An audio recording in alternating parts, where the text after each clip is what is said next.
Hey guys, welcome to another edition of the Inside Scoop. My name is Neil Crawford. I'm the founder of Anytime Soccer Training and the host of the Inside Scoop. I'm going off script and I'm just going to talk directly to the camera based on an email that I received from a fellow soccer dad. And for those of you who do not know me, again, my name is Neil Crawford. I'm the founder of Anytime Soccer Training. I have been a rec coach. I'm a former high school and JV coach. And I also have two young sons who love soccer, and I train them at home. And everything we've been doing for the last 4 years has been all about helping parents in this very unique situation who have children, mainly in competitive soccer, who work with them at home, helping them with tools, information, knowledge so that they can make this experience positive and not negative. And I received an email today that sort of touched me and reminded me where I was when I first started out. So I wanted to highlight it, number one, share some tips and resources that can help our parents who are in similar situations. So let me pull the email up. Bear with me. Let me read it, and then we're going to jump into some tips and tricks and whatever. All right. My name is Frederick, and I'm a father of two boys who recently discovered a love of soccer for the past year. We're located in North Carolina, and recreational ball provided little competition, and I would like to challenge my boys to their full potential. I know exactly where you are. While doing some research, I was able to find Anytime Soccer Training, and I'm currently a member. Thank you for your support.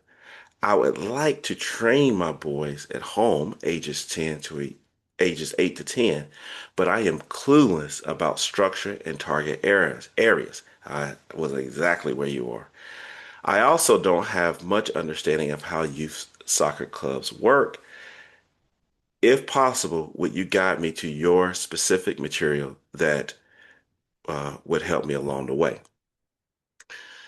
So, Frederick, there's a lot to unpack there. Again, welcome to the show. I always joke with one of my buddies that I am simply two exits ahead of you. I have in no means figured this thing out.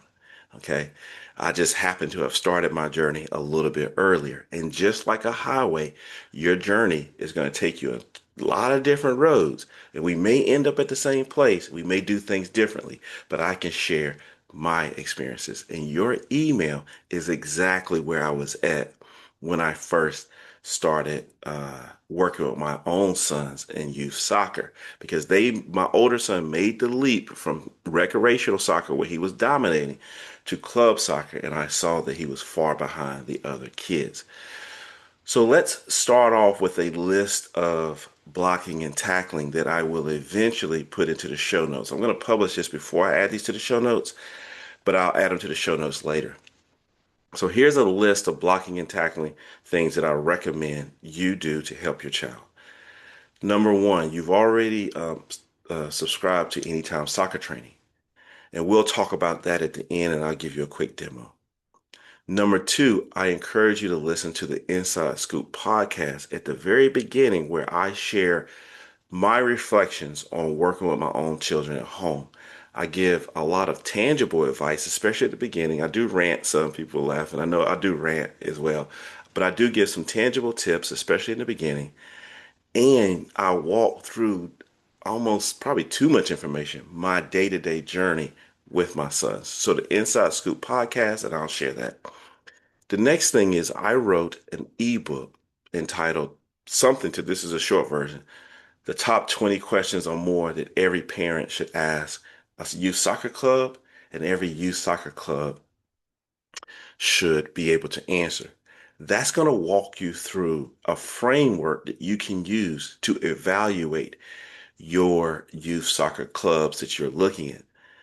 It's important to understand, though, this is going to be a lot of information overload at first. The most important stuff probably be pretty common sense. What do the kids tell you? Are they enjoying the experience? Is the coach not wasting enough time? Are they professional in that regard? But when you want to get into more details, Again, resources like the Inside Scoop podcast, resources like Anytime Soccer Training, the ebook, The Top 20 Questions Every Parent Should Ask Their Club and Every Club Should Be Able to Answer. I also wrote an ebook called Monopoly, which goes over the structure of U.S. soccer and some of the challenges that we have at a macro level. That will introduce you to the conversations that folks are having about pay to play and offer some solutions there. Won't help you become a better soccer parent, but you will be more knowledgeable and you'll be a better debater on social media. There are other podcasts that I do recommend listening to. One of my competitors, I don't know if he considers me a competitor, but there's a guy called Saul Erickson Hurst. I think that's his last name. I know his first name is Saul. And he's the founder of another app that I used to use back in the day, My Personal Football Coach. But he does a great podcast uh where he interviews, excuse me, high level academy coaches and he talks to them about what the programs are like and what their academy kids do on a day-to-day basis. He tries his best to tease out the details, but what the biggest thing I took from his podcast when I first started is sort of at the ceiling, what are kids doing, right? And it's not even no crazy parent thing. I wanted to know at the ceiling what are top kids in the top academies doing, and then I could kind of work backwards there. There are other great resources that we included in our email newsletter of academy scouts and information from other parents and college recruiting and all that kind of stuff. We include in our newsletter, and they're also part of the podcast. As a matter of fact, I just interviewed a FIFA agent, former FIFA agent this week. Again, it's not that your kid is trying to go pro now, but all of this information will help you form a body of work.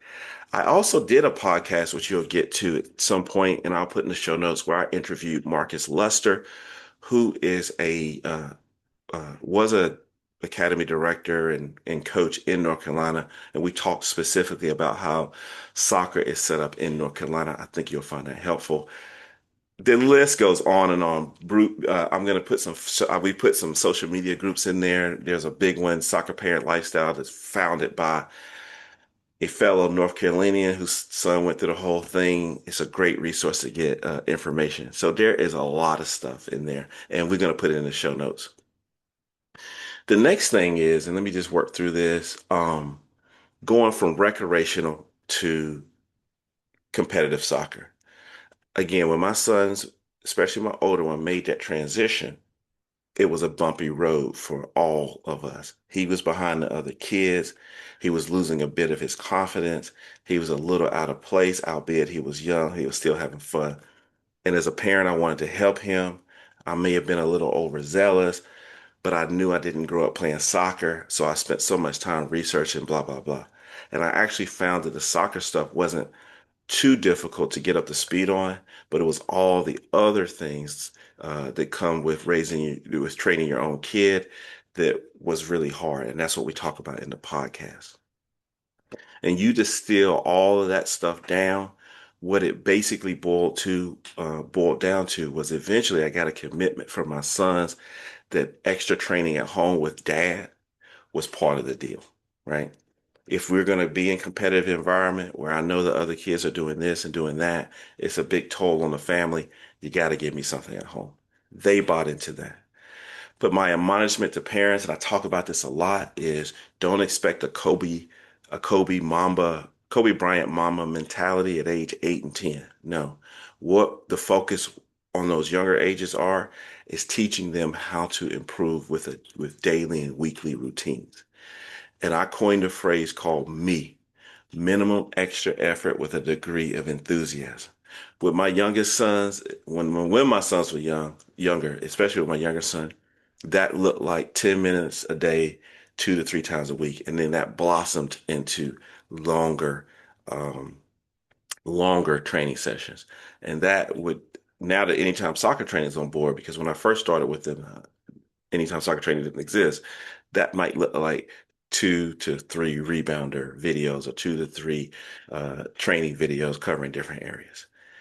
So My number one piece of advice is, especially someone who is 10, is like, look, I'm happy we're going to do this. I'm excited, but working on your own skills at home are part of the deal. And we created Anytime Soccer Training so that it had short videos, right? That your kids could do with plenty of rest breaks. And you, as a parent or coach, know you're not asking them to do too much. And once they get the routine down and they just start doing it, you're going to see their skill set skyrocket. All right. So we also in the podcast talk a lot about things in detail that we should look at for club at the granular level that I feel most people are missing. So we're going to work at home. We're going to understand how U.S. soccer is organized. We're going to get a framework from the ebooks on how to think about club soccer. Share some tips on things I expect from a soccer club at these ages. You can get all that. And you have a program to help them train at home, in addition to all the other stuff that you do. Now, you went on to say, I am clueless about structure in target areas. And yeah, I vividly remember because I grew up playing baseball, basketball, and football. I vividly remember not even knowing how kids or people practice soccer. So let's start with the good news. The good news is anytime foot is on the ball, your child will get better. I don't care if you are just fumbling around in the living room or fumbling around on a soccer field. I used to joke with my older son sometimes when we go to the field and we're like a well-oiled machine now. He just trains, does his thing. But all those years we would go to the field, we'd see other parents out there training their kids, and they look completely clueless. Like the stuff they were having the kids do, it's just, we are being very judgmental. And we're just snickering. Like I remember when I was there, and I look at old videos of myself training my sons, and it was the same way. But when I see those same kids in their team environments and games, because we all in the same community, they're by far the most technical and best players out there. And I think it has a lot to do with just they got a parent and someone who loves them, who is very motivated and disciplined and interested in helping that child get better. And no, just the mere fact, I joke with my sons all the time, they may go out there and shoot free kicks, but the mere fact they got a job and collect the ball and then dribble the ball back to their parent and do it again. That is almost like a dribbling session in and of itself. So I'm saying all that to say, yes, I don't want to throw shade on our experts who can add a lot of detail and technical detail. But at the end of the day, action is infinitely better than inaction. So the mere fact you're emailing me and you found me, you're a step in the right direction. In terms of the target areas to focus on, I am going to give my big four, and then I guess you'd say two of them are, nah, you gotta have to do them all. Three of them are must-haves. One, I could see it go either way. So the target areas I want you to focus on are ball mastery. That's ball manipulation in tight spaces, typically unopposed. So they call it ball mastery. That's your toe taps, your TikToks, your soul rolls, your inside outs, all that stuff. Dribbling, and you got to dribble in different types of environments. Dribbling, dribbling around cones, dribbling freestyle, all dribbling line speed, dribbling. And I also wrote a specific ebook with a tip on dribbling as well that I'll put in the show notes eventually. Then you have wall passing or passing, right? Just your ability to receive the ball, first touch, this kind of stuff. And then you have aerial control, right? So your ability to juggle the ball, your ability to receive the ball from the air, any parts of your body. And then finally, and this is a must have, and this is pretty straightforward, your ability to play 1v1 and take players on. We call it your ability to penetrate off the dribble, your creativity. This is best done, and you got an 8 to 10 year old. It is perfect 1v1 battles against each other. And we have programs in Anytime Soccer Training that facilitate that. But hey, playing 1v1 with your own kid, that's as uh, American as apple pie. So again, ball mastery, juggling, dribbling, wall passing, and 1v1. That's the framework I typically use when training my own sons. There are other areas such as turning and obviously finishing as well. They're part of the program and they're very important. But again, I guess I'd say, hey, with finishing, the reason I didn't call that out specifically, because that's the one thing your children will do in their free time on their own. All right. So, in summary, we talked about the material. I'm going to throw loads of ebooks. What I'm going to do is I'm going to write an article and I'm going to link all these, okay? I'm going to throw loads of ebooks. I'm going to put in some recommended podcasts of people that you should follow. There's another one, Project Footballers. They're a good one for like seeing what parents do behind the scenes of high performance athletes.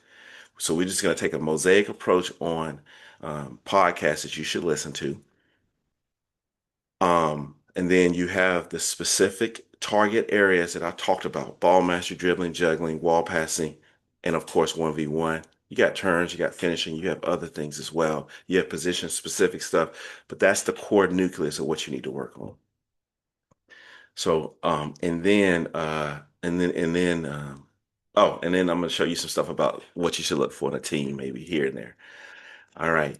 And finally, before we jump into the anytime soccer training, I am a resource that is available to you. So you can call me, email me, we can meet in person. I don't care. You're in North Carolina, and I will help you as the best I can.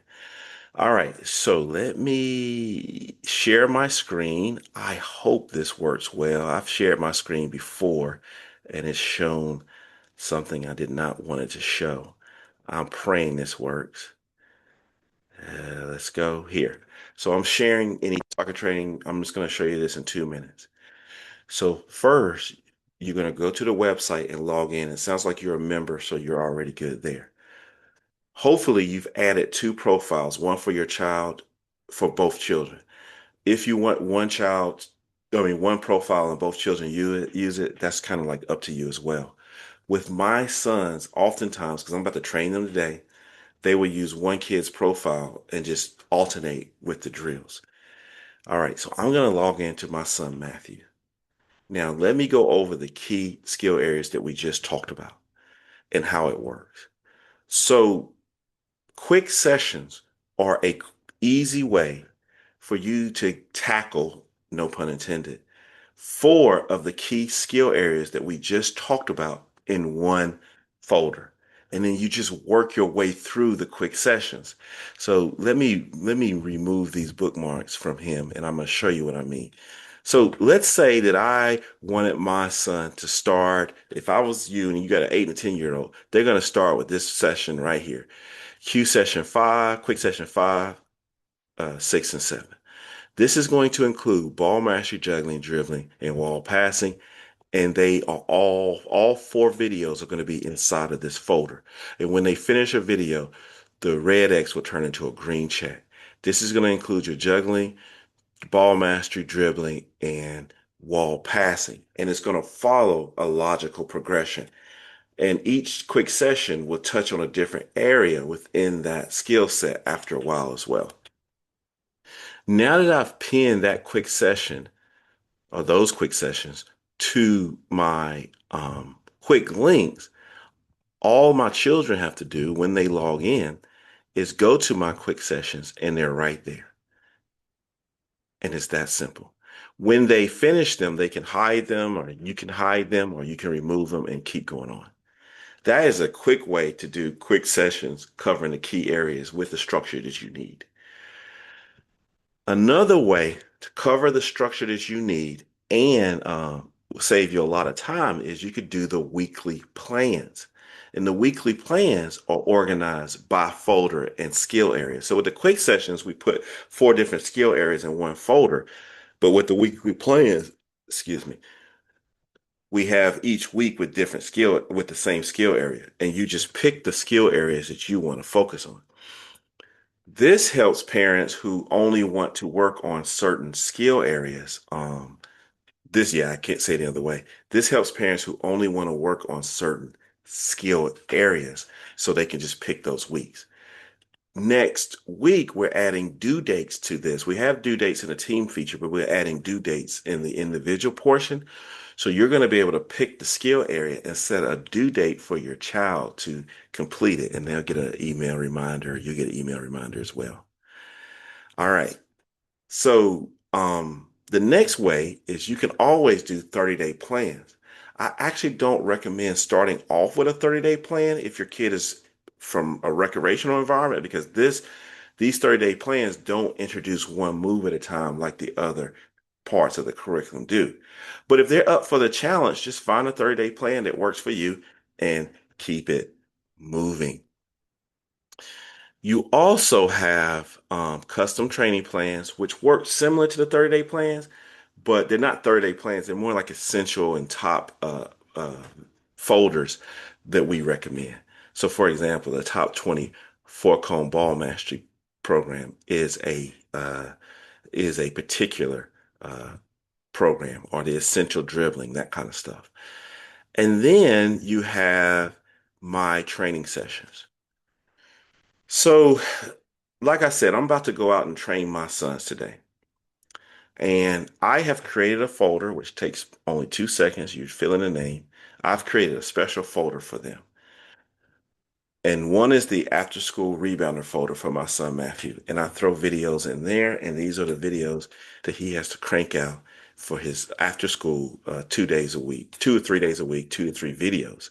And that's why I can't wait for the due dates because then I'll just throw the videos in there and then say, hey, you got until Sunday to knock these out. And he can manage himself how he wants.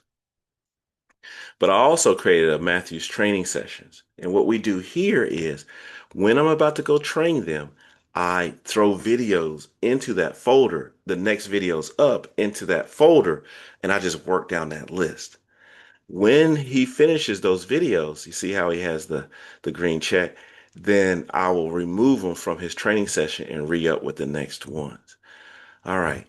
That leads me to the final piece. And we have what we call super users. A super user is somebody who understands that, wow, this is an absolute cheat code. This program has well over 5,000 training videos that covers everything in a way that's unimaginable. And if I bolt that on with what I'm already doing, I mean, I got parents who don't even tell other parents about it because they're worried. They're like, look, I want my kid to get to this level, then I'll share the good news. And I'm like, don't worry about it. Most people ain't going to do this stuff anyways. That's in the all programs area. So in my mind, I know I'm going to train my sons. And I throw a lot at you. So you can call me, email me, do whatever, and I'll really break it down. I know I'm going to train my sons. I don't think about training my sons from a anytime soccer training perspective. I think about training my sons from an individual development perspective. And then I just created anytime soccer training as a tool to facilitate the way my mind works, which is horrible for sales because no one else thinks like this. But when I train my sons, I know the first thing they're going to do, because they're going to do an hour and a half with me, is they're going to do a functional warm up. But I'm going to have them do two things. So I'm going to have them do a functional warm up. So I'm going to have them do this, and I just click the video and I'll put it into their training session. I'm also going to have them do a passing warm up as well, right? Because they enjoy it. They're with each other. So I just go here and I'm just going to click this and they're going to do a passing warm up. No problem. Then what I'm going to do is I'm going to have them do aerial control juggling, right? And so once they finish all the videos in a folder, they can hide the folder. So if you look here, you see how my younger son has hidden all these. So he's at the point where he's juggling with a different size ball. So I'm going to have them do, and I'm just going to find it, and I'm going to have him do juggling with a different size ball. Okay. And I'll show you one more example in the ball mastery before, and you'll get the point for the rest of it. Okay. So he's going to do that. And I'm also going to have them do a partner juggling because, again, they're brothers and they enjoy doing this stuff. So this is going to be like juggle tennis for them. All right. So I'm going to put juggle tennis in there, basically. And then I'm going to have them do partner toss. That's literally where they're kicking the, not kicking, they're volleying the ball. That one person is tossing it and the other person is volleying it. So he's going to be volleying the ball off the side of his foot. Okay. And then I'll show you one more thing. So now that I did the aerial control part, and remember these videos are 5 minutes, so that's about 15 minutes of like aerial control in different aspects of aerial control. Now we're going to go to ball mastery, right? And so my younger son, I am going to have him do some ball mastery here, right? So I'm going to come here. So he's going to do this one, no problem. And then I am going to have him do um, a two cone ball mastery, right? So I'm going to find that. And so most parents don't use it this way because they're just not there yet. But you can build your own training session by going to the base curriculum. But for you, you can you can really do a lot with the quick sessions and the weekly plans because the quick sessions and the weekly plans and the 30-day plans and all this, it takes all the curriculum, all the videos from the base curriculum and organizes it in a way that's easy for you and your children to access. And once you add it to your quick links, is right there. And there's one more thing I forgot to mention. Let's say you did go to the base curriculum and you wanted to do this folder. You're like, look, I get it, but I want to do this whole folder. That's going to give you each video is 100% follow along, following, blah, blah, blah. If you click this red button, it's going to appear in your favorites right here. But it's also going to appear again on the quick links in your favorites right here. So we've tried to make it super easy for folks to access the content and get started training with no guesswork. I hope this was helpful. I know it's a bit long, but it is what it is. You asked some deep questions, so it just takes some time. And I'm not a professional speaker in that regard. So I hope this was helpful to somebody. And reach out to me anytime you have a question. I will help you and talk to you until you blue in the face about youth soccer if it can help you be a better sporting parent for your child. My name is Neil Crawford. I'm the founder of Anytime Soccer Training. Let's get better together.